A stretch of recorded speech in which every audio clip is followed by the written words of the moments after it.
Episode 2 of the Dog Groomers 2026 Reset podcast, a 4-part private podcast from me, Karen Fisher, founder of the Grooming Goddess Academy.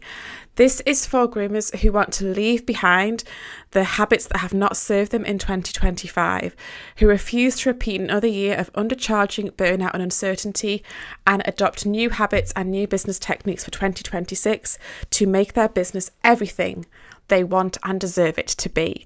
Thank you so much if you're joining me for episode 2. I hope you enjoyed episode 1. If you haven't listened to it yet, please go back and listen to it when you can.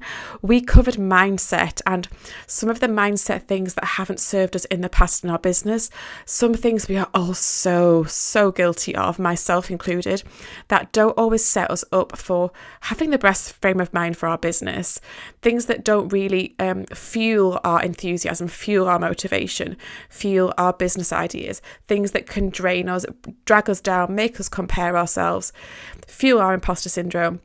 And we discussed some little habits, some little tips to try and adopt in 2026 to counteract that imposter syndrome.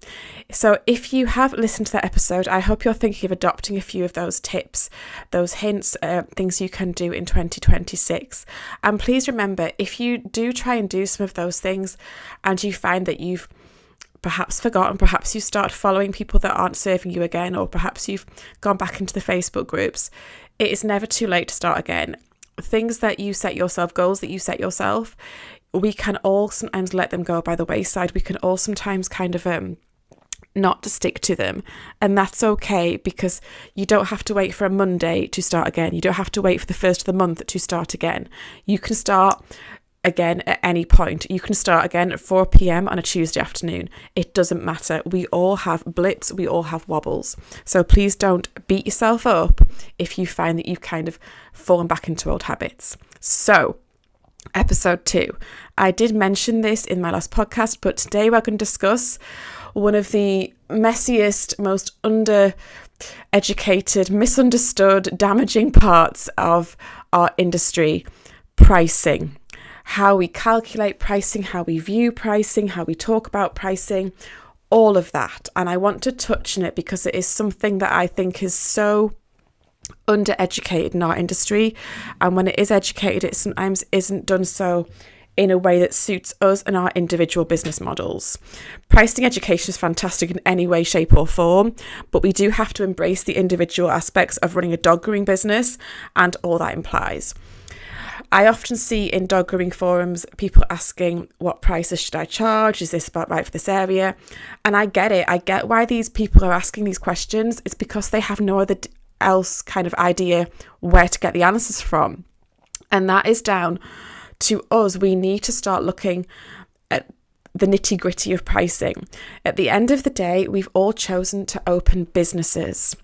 The bare arse bones of any business is it how it makes money. We don't open our dog grooming businesses, as much as we love the dogs, as much as we love grooming, to earn buttons. We open them because they are businesses, and businesses are there to make money, and that money is there to sustain not only the business cost but the lifestyle and salary of the person that works in it. And therefore we do have to kind of get nitty gritty with our numbers sometimes, and those numbers are not going to be the same as someone else's numbers. Even that groomer down the road, even those groomers in your area, we all have individual numbers, and knowing how to look at those numbers, find what they are, and embrace them is a skill that will serve your business for many years to come. It is the reason why in the Grooming Goddess Academy, pricing and finances is our very, very first module that we release to new members, because they need to know the baseline of their business. They need to know what they should be bringing in to make their business in the black, to make their business an actual business and not a hemorrhaging drain of their finances and energy. So we always cover that module first because we need that baseline where we build everything else around it. What I often encourage as well, we talked about this a lot in our Price Like a Grooming Goddess week in November, is financial independence for women. Here she goes, the feminist bit, I don't care. As women, we often get into perhaps the comfort zone, the habit at times in our life of being supported by parents or partners. And there are times in our life where that's absolutely 100% fine. If we are having children, having babies, or whatever it is, sometimes there are times we need support from partners. We cannot be financially independent if we've just had a baby. It's okay. That's the joy of having a family. You have that support network, hopefully, not all the time, but hopefully. And that is okay. But what happens, and what happened to me, hand on heart, is that I had my kids, gone back to work full time, was putting in full-time hours in my business. Bear in mind, not necessarily full-time in the salon grooming dogs, but when it came to the laundry, the admin, the accounts, the social media, the marketing, the website updating, I was putting full-time hours in my business. And I looked and I thought, am I earning a full-time wage? Nope, I wasn't. I'd got so complacent with having the support of my partner. I kind of let my business finances just tick along, not really looked at them too much, not really updated them, not really looked at my numbers, and I'd let things get out of hand. And then that's when we kind of, going back to imposter syndrome, it's kind of when we lose a little bit of self-worth. We think, oh, well, I'm doing all this work, I'm not getting paid much money for it, why am I bothering? And you can go one of two ways from there. You can either give yourself a kick up the arse, empower yourself, and get down to the granular part of your finances, or you can think, oh, well, it's fine, I've got the support of so-and-so. I don't need to earn more because he supported me too. It's far too hard to look into this. It's just such a task that would be stressful. I'll just continue as I am. And when I want to do a price increase, I'll just whack on £5 or I'll ask in a Facebook forum. I don't need to see the honest, true clarity of my business finances. And that's what so many of us do. Because if someone asks you to really sit down with your accounts and look at your finances, it can be such a daunting task that you think, nah, I'll be fine. It's free. I'll just add a £5. And unfortunately, that is how we have women that are trapped, that cannot be financially independent if they wanted to be. They're trapped in relationships. I know women myself, dog groomers myself, that were trapped in relationships where if they wanted to, not that they necessarily have to, but if they wanted to, they couldn't leave their partner if it all went wrong. Or if their partner lost their job, they'd also have to change their dog grooming business because it wasn't bringing in enough to give financial stability. And that is the kind of the danger zone of having this comfort of having support. Support's very nice, but you know what's nicer? Having the knowledge that if anything was to happen, any kind of partner loss of job, parents couldn't support you, relationship breakdown, that your business wouldn't also have to break down too. That is an asset I cannot undervalue one bit. Having that in your back pocket, knowing that you'll be okay, that your business is a pretty damn good sustainable financial kind of model, that's something that will fuel your self-worth more than anything else I mentioned last week in the mindset episode. It is so important to know your numbers.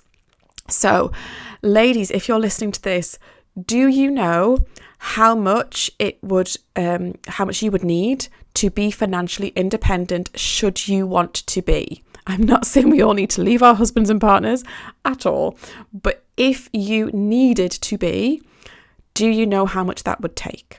Because I can't tell you how many women don't. Your number, guess what? It will be individual to you. I can give you the stats all day long. I can tell you that in 2025, the Financial Times stated that the average income for somebody who wanted to live financially independently was between £30,000 and £35,000. That might seem a lot to you. That might seem not enough to you because we are all individual. So if you get time, what I would suggest, maybe not before Christmas because it's counting down and we've got enough going on with dogs, sit down in the new year and sit down and figure out how much would I need if I really had no support here? How much does my business need to bring in? And that shouldn't be something that's daunting because I don't think any man would set up a business and be happy to be supported by a wife or parents and be happy that his business wasn't enough to financially sustain him. So I don't see why as women we should be happy getting in that comfort zone either. We deserve to be financially independent. We deserve to be bringing home a salary that sustains us. This isn't about your turnover. This is about your profit. I don't give a crap what your turnover is. I don't care less that you turned over 20 grand in your business last month, if you're hemorrhaging 19 grand on staff and costs, that ain't a business. That is just, that's just vanity metrics. That's just optics. I want to see what you're bringing home. So it's not just about kind of what you kind of take in your business for dogs and retail. It's about what you pay yourself at the end of the month. That's what we need to think about. How much does that need to be for you? So that is my first task for 2026. Is that is a number you're not comfortable with? Start, please, for your own sake, thinking about it for 2026, because too many of us don't know that number. And then when you know that number, you need to know how to implement that with your prices. You need to see how your business can bring you that number. And that's what we teach inside the Grooming Goddess Academy finance and pricing module, is how you think about what your business needs, how you think about what you need, and then how we reverse engineer that from the hours you do, the dogs you do. And don't get me wrong, we stay in the real world. I don't BS anybody. If you tell me you just want to work 2.5 days a week, but you want a 60 grand salary, I'm going to be kind of raising my eyebrows a bit, because good luck to you, but I do like to live in the real world. If you want a part-time job, you will get a part-time salary. But if you're working a full-time job, guess what? You deserve a full-time goddamn salary. And if you're not earning that, the last place you need to be asking how much that is a Facebook forum. You need to be looking at your accounts and at your expenditures. So that is something we teach in the academy, and that is something, whether you come to me or not, or whether you do your own thing, I would really encourage you to get granular, to get some clarity on your numbers that you need to live in 2026. You deserve to have that clarity. It might scare the crap out of you. I understand that, and it often does when we get to that stage of our pricing module. But that's why we then kind of go on to how you can market your business, brand your business, treat your customers, elevate yourself as someone who is worth that price all day long. That is like in the future part of it. But pricing is the bare ass bones of what we need to figure out, basically. Something else I want to kind of touch on that you may have heard me mention before, I think in my blog, is that when new groomers come into our industry, they often come in very low prices. And that's not necessarily a terrible thing, because to be perfectly honest, that's industries. If you're new in any industry, carpenter, plumber, electrician, you're going to come in lower than the more experienced people, because you do need to have some kind of marketing leverage. You can't come in charging the same price as that groomer who's been grooming 15 years that's winning competitions. If your skills are bare ass bones just straight out of grooming school, your skills are perfectly adequate, but there's a reason why you can't come in charging the same, because you can't deliver the same experience yet, you haven't got the same knowledge yet, you haven't got a reputation that you've built on yet. So these new groomers do need some kind of leverage, and I do see why they therefore have lower prices. I'm not going to judge new groomers for that, because they haven't got the marketing, the reputation, all the things to stand on.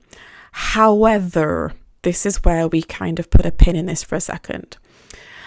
New groomers shouldn't be charging so little that they can't pay their bills.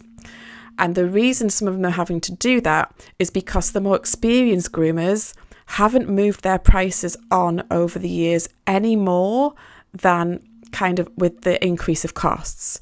So what should be happening is we talk about something called the cost plus price model of pricing in the academy, and that's basically the basic way of working out your prices. You work out what you need to make for your business, you work out what you need to make for your salary, we figure out that number, we reverse engineer it, we make sure our prices can bring that in. That is the basic model of pricing. There's a lot more to it than that obviously I'm not going to give on the podcast, but that is the basic model. That is where new groomers should be able to come into our industry. When that is established, as people go through their career, as they get more experienced, as their skills improved, as they start to be able to chat to their customers about the skin issues, the matting, they come across as a more educated professional. They're stepping up on that pedestal of being the professional who knows about dog coat care in their owners' lives. Not only should their prices increase with the cost of shampoos, the cost of rent, the cost of utilities, their prices should be increasing to also reflect an increase in their salary, because as they're more experienced, their salary should also rise. That is something that is not happening.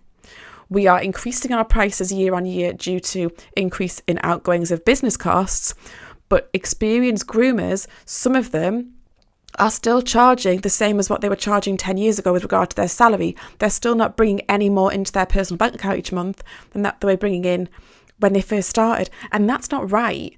That's, again, down to the mindset part of it. It's down to not feeling empowered to charge that. It is down to the constant second guessing. It is down to not knowing your own path and comparing yourself to everyone else on Instagram and Facebook and not embracing where you are on your career journey.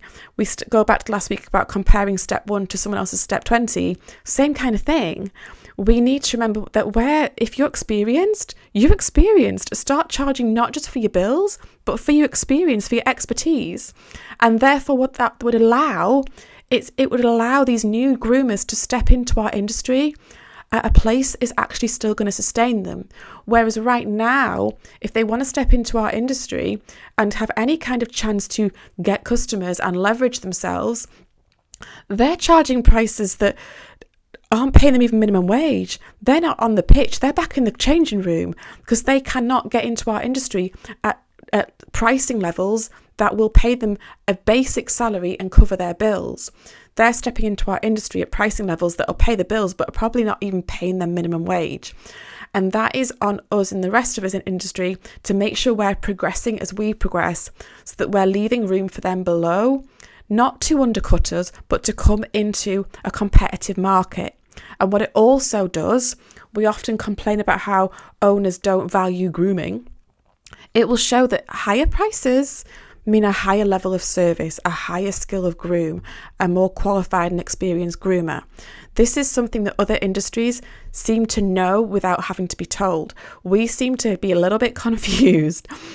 Other industries, if you're getting, let's say you're getting a carpenter to do a banister or something, I don't know, I'm just picking an industry here.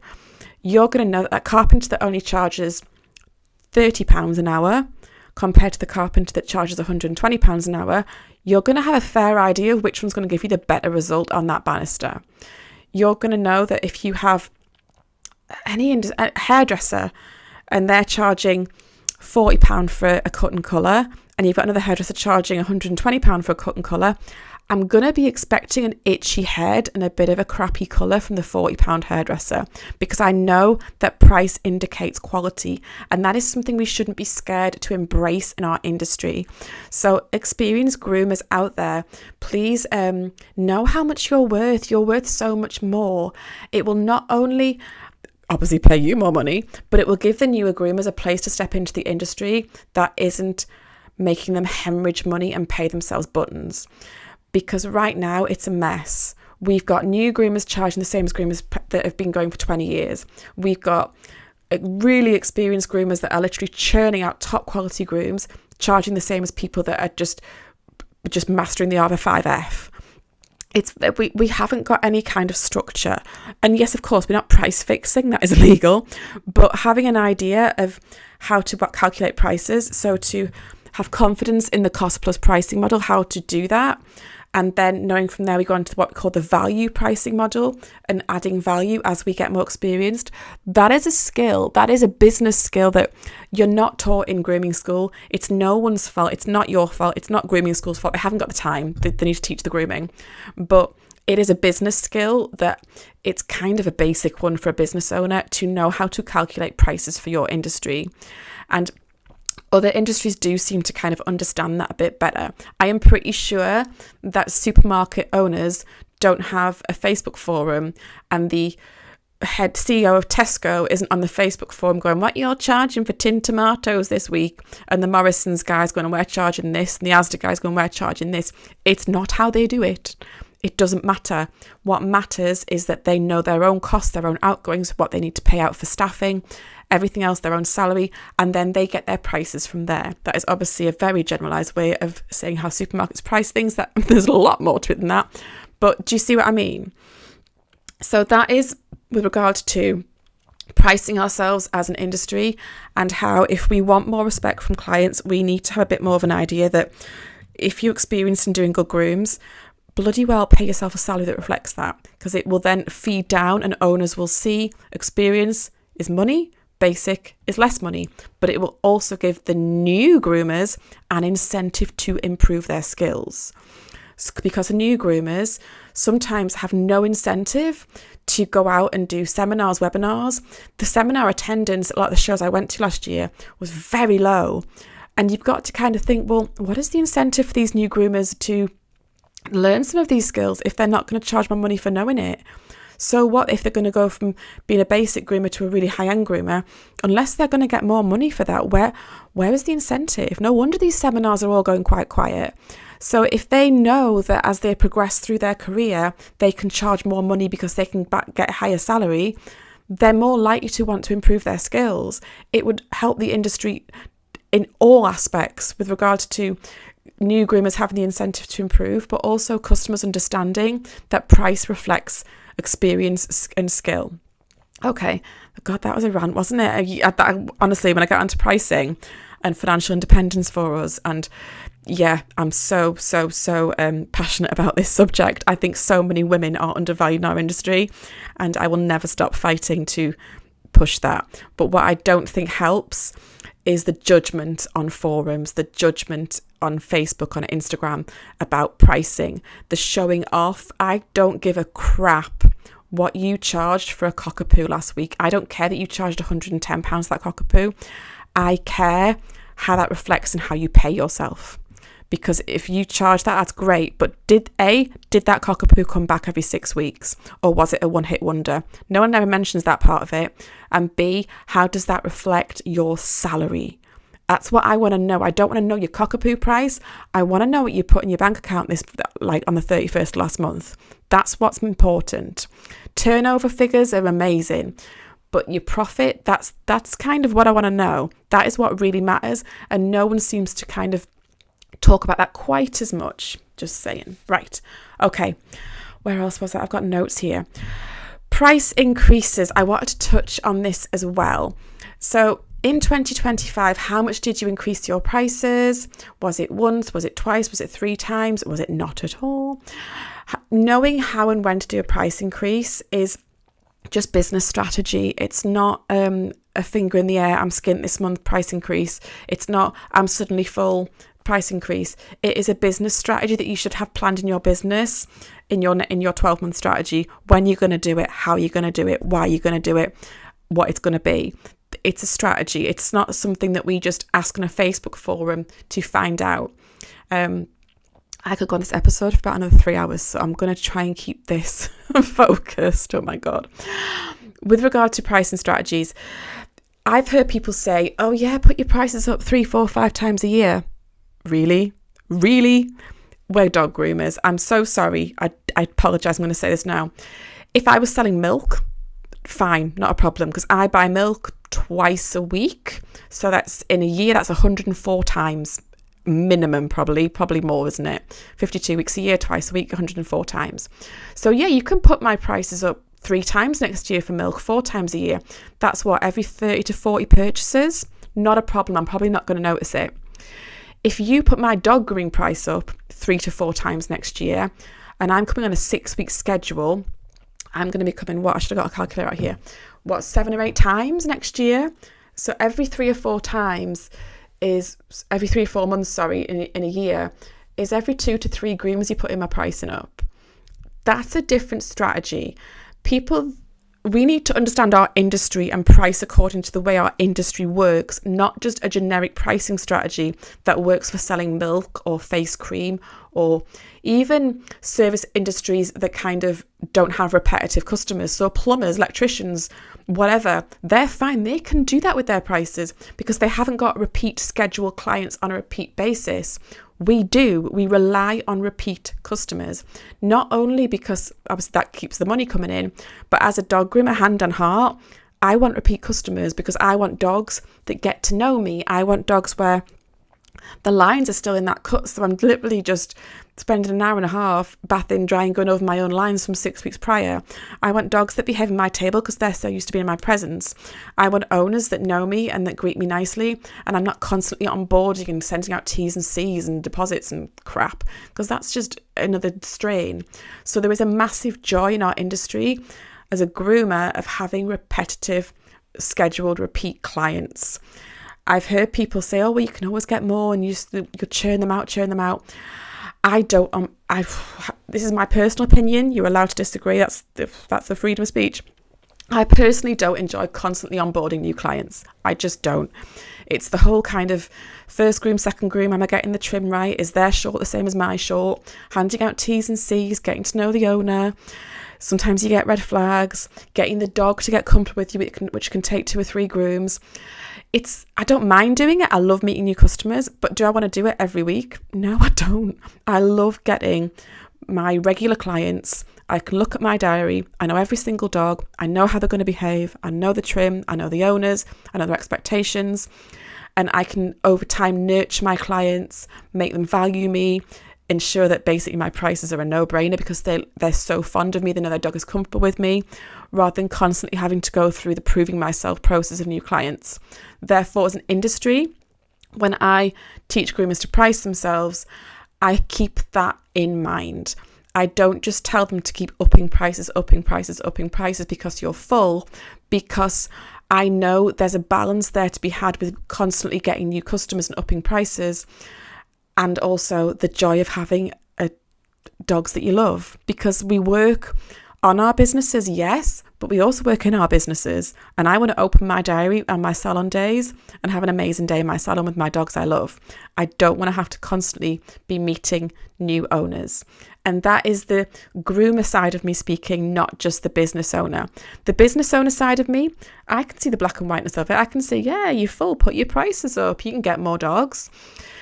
Yeah, maybe. I mean, we are all kind of geographically niched. None of us move around the country. So as much as there are many more dogs than I think we know there are, than we think there is still a limit at some point, that there's not a million dogs. There are a finite amount. We haven't got an online dog supply, unfortunately. They are all going to be local dogs that live near us. So we do have to bear that in mind. But yeah, there are a lot more dogs than you perhaps give yourself credit for. There will always be more customers, new puppies, and people moving into the area.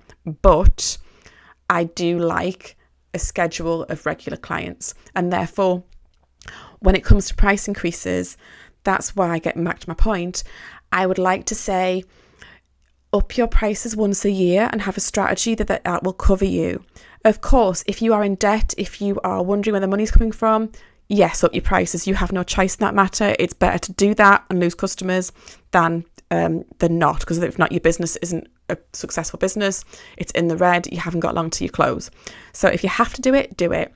But what you need to kind of be getting in the habit of doing, ideally, an ideal world, is having your pricing as a strategy. So every year, I'm upping my prices by this because I'm upping my salary by this much because my experience has grown, and also my outgoings have gone up, therefore I'm upping them by that much. Therefore, my prices will go up by X amount. And that X amount will be individual to every single one of us. Every single one of us. You cannot just add a $5. You cannot just find out what everyone else in your local area is charging for that dog. You need to really look at your own numbers. And then by looking at them, you know that those prices you're now going to charge will cover you for the next 12 months. And that is called a pricing strategy. It gives you an idea of where your prices are, so you're not constantly stressing about them, not constantly second guessing about them, because how much energy do we waste on that? B gives your customers some kind of stability. They know that, right, it's the 1st of April, the prices are going up. I don't care if that's £10 to £15. I don't care if it's £2.50. I don't care. We're all individual. But at least it gives them some kind of clarity and structure so they know what your prices are. Whereas constantly upping prices because you find out you're still not earning enough, or you're suddenly busy and you want to just push it a bit, that's just playing poker. It's like twist, twist, twist. And then you either go bust or you stick. So it's not a game. It really isn't. We are not an industry that can just do that and have a constant churn of new clients. We have repeat clients who are going to notice those price increases a lot more than those that kind of visit an electrician, a plumber, when it's like a one-off appointment. So we need to bear that in mind. And that's why occasionally, as much as I think any kind of pricing or financial education is amazing, we need to embrace the individual business model of being a dog groomer. And that relies on repeat clients who we want to kind of stay and nurture. That does not mean charging low prices. It means charging prices that are individual for the sustainability of our businesses. And believe me, I'm sure they are higher than a lot of you think, but that is fine. That's something we work on with marketing and things. Don't worry about that. That is something we work on. But I wanted to just touch on that because I see a lot of noise sometimes on those Facebook forums that I love about pricing, and I sometimes wince. There's a lot of blaming, a lot of catcalling, and I think all we need to do is kind of cut out the noise, put on our blinkers, look at our own finances, our own numbers for financial independence, our own outgoings, our own experience, and we need to know how to figure that out. We need to know how to do a cost plus pricing model, the basic bare ass bones of what your business needs, and then we need to be comfortable with value-based pricing as we get more experienced. And it will give much more structure to our industry with regards to what people get. Okay. I told you this one was going to be long. I knew pricing, I would go off on a tangent, and I so have. I'm so sorry. So yeah, pricing module in the Grooming Goddess Academy is month 1, because that's what we kind of want to nail down before you go any further with the fun parts of social media, marketing and branding. We talk you through step by step of the maths of the pricing. I am a maths geek. I studied maths at university. This is my kind of my love, my niche, what I understand inside and out. We go through all of it, even with how to calculate what you need if you're renting a table. All of that is covered. So if you're interested in getting the help with that, join the waitlist. We are open on the 26th of December to the priority waitlist for new members. If not, it's fine. You don't have to join the academy, but please try for 2026 to look at your pricing like a business owner and not just kind of as an afterthought. Because if you're doing it as an afterthought, you're never going to know your real numbers. And I can't tell you, when it does come to price increases, how much more conviction you have in delivering them when you know that in black and white you have sat down, done the calculations, and you know that number you're now saying is what you need for your business and to put food in your trolley at Tesco. Okay, she's going to move on, my goodness. Okay, and yeah, from going on from there, I'm going to do one last point with regard to do we advertise our prices or do we hide them? This again is a controversial one in our industry, and this is something I discuss in the academy. Is as I've just mentioned, high prices indicate quality. High prices indicate a good experience. Why are we hiding them? I don't care if your price for a cockapoo is £95. Don't hide it. Advertise that bugger. That, to me, is as much a stamp of professionalism and expertise as any posh logo or nice website you have. Putting your prices on your website or anywhere you want it with your marketing is not a bad thing. It isn't. The only way it's a bad thing is if they're low, because that to me indicates basic. And yeah, if you want to attract basic customers and get your skills up, that is on you. I am not one of these people that will judge you on that. But as long as you know that as you get more experience, that needs to change and you need a plan to change it, and don't fall into the trap of charging low prices and being too scared to up them. But if you have high prices and you think hiding them is a good tactic, I wonder why. Because the people that value dog grooming, they're going to know that your high price means, she must be good. Let's look into her more. There is no harm in high prices. Yes, you will scare away the price chasers. Why is that a bad thing exactly? It doesn't matter. If somebody wants a cheap groom, yes, of course, they're not going to pick up the phone. You're far too expensive for them. But if somebody values something, they're going to be attracted to that price. It's like if you were a wine connoisseur. I am not. I don't even drink alcohol. But if you were, and you saw 3 bottles of wine on a restaurant list, let's say one was £12, one was £30, and one was £72. You are going to assume that the £72 bottle of wine is the best that it's the tastiest, or whatever, it's got the best aroma, whatever the heck it is, you're going to assume the £12 bottle is basic, probably a bit crap. And obviously there's the middle one, which is fine. But the danger of being in the middle is that you will just blend in with everybody else. You will not stand out at all. If you want to stand out as the groomer that people want to go to for quality, guess where you need to be, and guess what you need to be talking about? Your high prices, because that will raise eyebrows in the right ways as well as the other ways. Yes, you will put off some people. You will get remarks about, she's too expensive. Not a problem. Goodbye. Enjoy your £12 bottle of wine. You will get other people that want an experience for their dog that is high end, and they're going to look at you and go, she must be good. I'm going to pick up the phone and ring her, because that's more attractive. It's like looking at a pair of clippers. We look at Heinegers and they're over £300, but yet we still want them. We could look at a pair of clippers from Aldi in the, what is it called? The middle aisle of Aldi, whatever it's called, for £25. And yeah, they might clip a dog, but do we want them? No, we know they're going to be crap. Price is attractive. High prices are attractive. We still want them. We will still sometimes stretch our budget to have that, because the price indicates it's going to be good. So why are we all hiding our high prices? Because we're scared of losing customers. We're scared of losing the wrong customers, so it's fine. It's okay. We're going to attract the right ones. We're going to attract the ones who value dog grooming. And if we attract them, do you know what? Half the freaking battle of educating them is already done, because they're going to be open to the fact we're professional. They're going to be open to the fact that we know what we're talking about, and they're going to listen so much more to when we chat about how to brush their dog. So please, if in 2026, think about it. Stop hiding your prices. Of course, you can put things like from and starting at, because we all know that there's matting and there's fleas and there's whatever. We can keep that little disclaimer in there, but don't be afraid to start high and advertise the fact it is not unattractive to the right people. This has been longer than the last podcast. I do apologise because, yeah, pricing. So, 2025.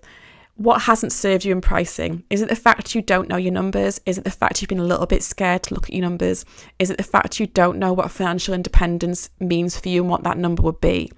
In 2026, I urge you, take this subject by the balls and learn about it, run with it. Learn what you need to bring home to make yourself financially sustainable. Learn what you need to give yourself financial independence if you should need it. You will have so much more self-confidence when you do. And when it comes to pricing, please stop being afraid to mention your prices to customers. So what if they go away? It means they weren't worth you in the first place.